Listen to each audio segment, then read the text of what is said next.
Bonjour tout le monde. Bonjour. Bienvenue sur Question d'homme. Alors aujourd'hui le podcast va parler d'éducation, donc au sens large du terme. On va parler d'éducation, l'éducation des enfants, l'éducation nationale, notre éducation. S'éduquer, comment s'éduquer après dans sa vie de jeune homme, d'homme, etc. Tu vois d'autres points ? Non, je pense que tu as tout dit. Je pense qu'on va se tourner vers la définition. Alors je t'écoute. Alors la définition de l'éducation, c'est la mise en œuvre de moyens propres à assurer la formation et le développement d'un être humain. Ok, voilà, la définition est posée. Maintenant, qu'est-ce qu'on met derrière, en fait, la formation et le développement d'un être humain ? Est-ce que, par exemple, quand nous qui avons été à l'école des crétins, enfin l'éducation nationale, à quel moment, toi, tu as l'impression d'avoir une formation pour le développement, ton développement en tant qu'être humain ? Aucunement. C'est pour ça que, comme je disais, dans le développement de l'être humain, même en tant que personne, on va dire tout simplement, il y a plusieurs facteurs. Il va y avoir la connaissance, c'est-à-dire en termes de tout ce qui nous entoure. Ouais. Notamment à l'école, ce qu'on apprend, elle est essentiellement culturelle. Et donc on va apprendre les maths, le français, l'histoire géo, etc. Mais à aucun moment, on va parler de soi en fait. On parle de nous. Ouais, donc finalement, il n'y a pas du développement pas de développement de l'être humain. Exactement. Finalement, on nous apprend à lire, à compter, écrire, encore quand c'est bien fait et quand c'est le cas. On est plus conditionné qu'autre chose. Je pense que déjà, quand on va parler d'histoire, tu vas voir des choses qui sont cachées. Hein. On n'a pas tous les tenants et les aboutissants pour avoir son propre avis. Sur la partie éducation nationale, mon seul regret, après une éducation à moitié réussie, moi j'aurais attendu deux choses. Toi tu me diras c'était quoi tes attentes par rapport à l'école, mais moi en tout cas, je sais que ce qui m'a manqué, c'est deux choses essentielles. Ce que j'aurais aimé et ce que j'aimerais qu'on apprenne aux élèves aujourd'hui, c'est 1. Comment être heureux, 2. Comment gagner de l'argent. C'est une bonne réflexion, une bonne question. Et moi, si je me mettais maintenant, ou si je réponds à ta question, ce serait je me mets maintenant avec mon vécu ou à l'époque ce que j'aurais attendu de l'école. Maintenant, avec du recul. Alors avec du recul, ce que j'aurais attendu de l'école, j'aurais demandé aussi, je pense, ce que c'est que le bonheur en fait aussi. Je pense que c'est quelque chose de primordial, c'est une chose qu'on nous parle brièvement dans la vie de tous les jours, mais sans savoir exactement ce que c'est concrètement, tu vois. Ouais. Dites-nous dans les commentaires si vous voulez qu'on fasse un podcast vraiment axé que sur ça, que sur c'est quoi le bonheur. Et c'est vrai que si je reviens avec ma mentalité d'enfant, en fait, ce que j'aimais quand j'allais à l'école, c'était vraiment de retrouver les potes, en fait. Et il y a très peu de choses sur lesquelles, en fait, dans l'apprentissage, t'as pris du plaisir dans ce que t'apprenais. Ça, je pense que c'est vraiment lié aussi aux professeurs. Moi, je peux compter sur les doigts j'allais dire d'une main, mais non, même pas. Il y a peut-être 2 personnes, 2 professeurs qui m'ont marqué dans toute ma carrière, dans toute mon éducation. Il n'y en a que 2 qui m'ont marqué. Un par sa sympathie envers moi, et un autre parce qu'il était un prof de français qui était super intéressant, en fait, qui nous faisait vraiment faire des trucs, des choses qui sortaient un petit peu du cadre de l'école, mais tout en continuant à apprendre. Et finalement, je crois que le truc, c'est ça, en fait. C'est même pas qu'une question de programme, etc. C'est vraiment une question d'humain, d'homme, Est-ce que tu as en face de toi des gens passionnés ? Est-ce que tu as des gens qui ont juste un job et qui font leurs heures et qui t'apprennent ce qu'il y a dans les manuels, finalement ce que tu pourrais faire tout seul ? Ou alors, est-ce que il y a quelqu'un vraiment, c'est-à-dire qui va t'élever. Mais là, on n'est même pas dans l'éducation, on est dans le fait d'élever au sens propre. Quelqu'un qui va te faire grandir par son énergie, par sa passion, par vraiment ce qui t'apporte, sa vision du monde, etc. Et je pense que si on n'avait que des professeurs comme ça, en fait, passionnés, ça changerait la face du monde, en fait. Parce que ça formerait d'autres types d'enfants, de jeunes adultes et d'adultes. Le peu d'intérêt que j'avais dans l'histoire, parce que je trouvais ça répétitif, tout le temps les mêmes choses qu'on voit depuis la primaire jusqu'au lycée. Et quand on a commencé à voir un petit peu ce qui est colonial... Très brièvement, ouais. mon professeur, j'avais posé la question, il me dit ouais mais pourquoi tu t'intéresses pas au truc? Et je lui avais posé la question mais pourquoi on voit pas beaucoup plus de choses sur les noirs? Il m'a dit mais il m'a dit parce qu'il n'y a pas eu assez d'hommes importants. Il n'y a pas eu assez d'hommes noirs importants. Voilà. Après avec de la réflexion. Oh le bâtard. Non, mais avec de la réflexion, je me dis peut-être que j'ai mal interprété ce qu'il voulait dire parce que comme il me l'a dit, j'ai pas l'impression que c'était dire avec de l'animosité. Je pense que dans le contexte, français, je pense que c'était de ça plutôt qu'il voulait parler que de manière globale, parce qu'on était tu vois ce que je veux dire? Peut-être. Par rapport à la République française. Le bâtard quand même. Bien évidemment, moi après derrière, à côté de ça, j'ai lu pas mal de livres, je sais qu'il y en a eu énormément, même en France.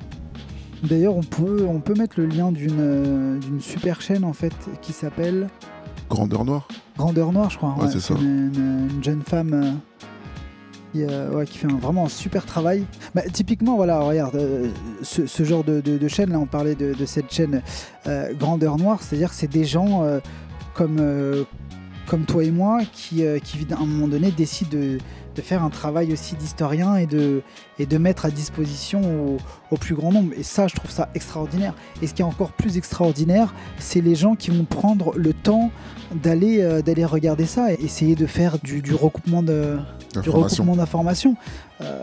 Et là, ça devient intéressant, c'est-à-dire que dans votre vie d'adulte, là, vous êtes en train de vous éduquer. Moi, j'ai jamais pris autant de plaisir à apprendre que dans ma vie d'adulte.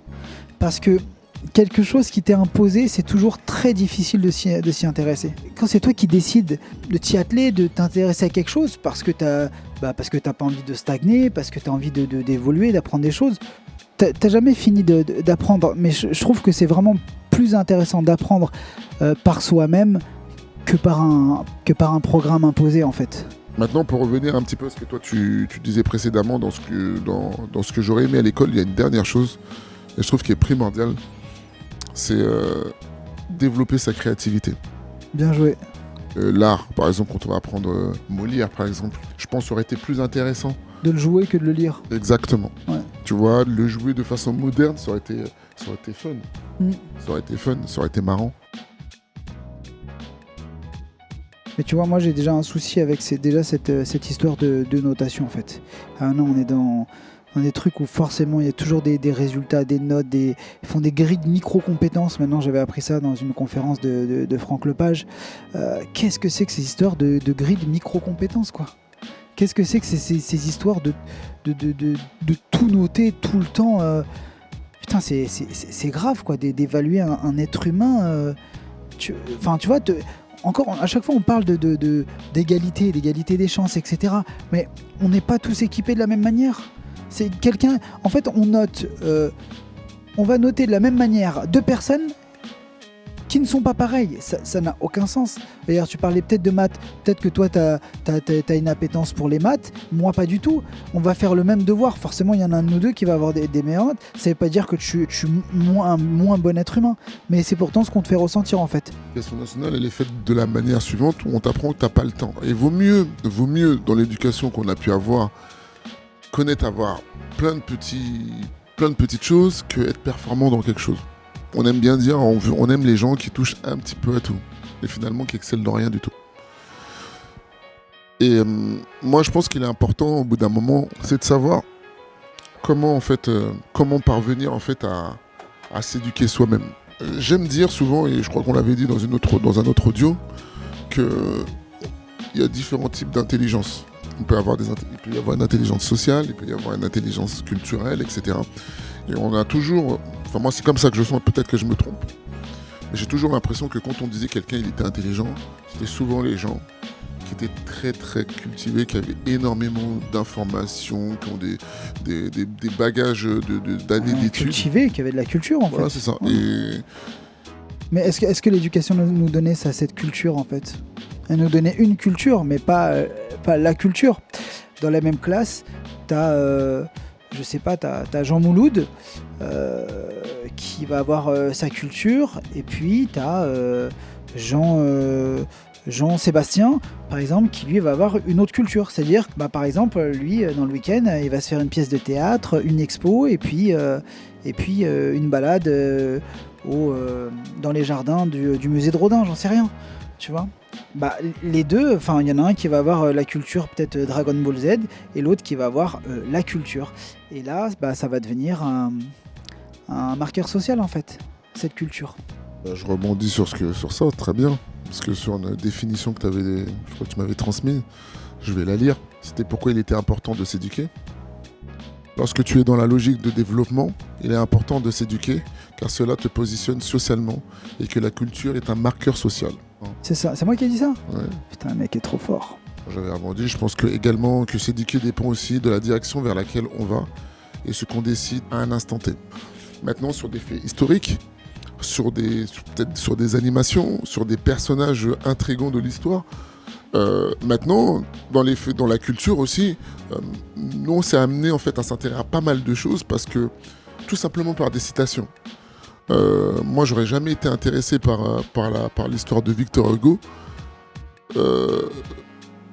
parce que déjà ça me parlait pas, on m'en a jamais parlé à l'école, en tout cas très brièvement. Et en fait, dans toutes les citations, dans tout ce qu'il a pu écrire, j'ai eu des choses qui m'ont énormément parlé, qui m'ont permis de me construire en tant qu'homme. D'ailleurs, en faisant des recherches sur cet individu, j'ai appris certaines choses sur lui. Bien ou mal, on s'en fout, je ne suis pas là pour juger. Mais au bout d'un moment, on sait qui est ce personnage à ce moment-là et pourquoi, en fait, ça a été quelqu'un qui nous a marqué, qui a marqué son histoire. Comme Voltaire, si on est encore dans les écrivains français, qui n'ont pas fait forcément toujours des choses super, mais qui sont des personnages intéressants dans leur œuvre, pas forcément humainement, pardon. Si après on va dans les autres philosophes, à travers des livres aussi qui m'ont intéressé, notamment un livre que je trouve génial, qui est le Monde de Sophie, pas les Malheurs de Sophie, le Monde de Sophie. D'ailleurs que j'aimerais bien récupérer un jour. Oui, un jour, t'inquiète. En lisant juste ce livre, j'ai énormément appris sur la construction de la société à travers les philosophes. Donc pour vous dire que on peut s'élever en fait continuellement à travers énormément de choses dès lors où on est passionné et investi. Et juste l'avantage de ce point, c'est qu'on a besoin de personne pour pouvoir s'éduquer tout seul. Après, il y a l'autre pendant de l'éducation, c'est l'éducation des parents. Et là, où je voudrais, je vais me mettre en garde. Mettre en garde, c'est pas vraiment le terme que je voudrais employer, mais on est éduqué quand même avec des concepts qui nous viennent de nos parents, qui parfois viennent de leurs parents, etc., et qui remontent. Et parfois, tu as des concepts complètement débiles. Truc de préhistoire et tout. Non, mais c'est vrai. Et toi, tu grandis avec ça. Et si tu n'as pas à un moment donné, dans ta vie de jeune adulte, d'autres maîtres qui vont venir un petit peu contrecarrer ces concepts erronés, c'est très compliqué. Comme nous disait un aîné à l'époque, la pensée d'un riche et la pensée d'un pauvre. Pas pour forcément parler que d'argent, mais on va avoir la pensée d'un pauvre en fait est toujours dans le manque. Je pense de manière, je vais manquer, je vais pas avoir, il y aura pas assez pour tout le monde, etc. Les autres sont toujours mieux, les autres ont toujours plus. Or un riche, dans sa manière de penser, c'est je vais avoir, je décide. Donc quand on parle de riche, là tout de suite, dans ce que je veux dire, c'est vraiment dans sa capacité à créer en fait sa réalité. Aujourd'hui, on a vraiment des outils, on a tous les outils extraordinaires. On a tout apporté. Et moi, c'est ce qui me fait flipper, c'est ce paradoxe. On a tout apporté en termes de savoir. Et j'ai l'impression qu'on voit de plus en plus de gens s'abrutir.